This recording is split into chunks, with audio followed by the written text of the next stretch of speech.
अस्सलाम वालेकुम जी। मैं रंग का काम करना जी। वडेरी उम्र वेख के कोई नहीं करांदा, लभ जाए तो कर लीदा, नहीं लभदा तो परेशान होईदा। वो माल मकान किराया मंगदा, मेरा काम नहीं चल रहा। यह महीना हो गया मैं परेशान है। माल मकान मैनू जलील कर रहा है, मेरे को किराया नहीं दिता जा रहा जी। दो बच्चियां ने मेरिया, सिर लुका के मैं बैठा हाँ। काम लभ नहीं रहा, नहीं तो मैं काम करके मैं किराया दे देना सी। रंग का काम करना वो है ही नहीं जी।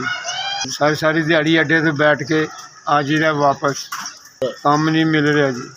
5000 रुपया मैं कमरे का किराया देना जी, दिता जा रहा जी। मेरी मदद की जाए, मैं बहुत परेशान है। पहली नूं मैं किराया देना, अज 5-6 हो गए तो माल मकान परेशान मैनू कर रहे हैं। मेरी 5000 रुपया मैंने दे के मेरी मदद की है। अल्लाह ताला तुहानू उस तो भी ज़्यादा दवे, मदद की है गरीब आदमी की। तुहानू मौला किसी चीज़ की कमी ना दवे, इज्जत दवे, रिजक दवे। बच्चों समेत सलामत रवो, आबाद रवो। अल्लाह ताला किसी चीज़ की कमी ना दवे।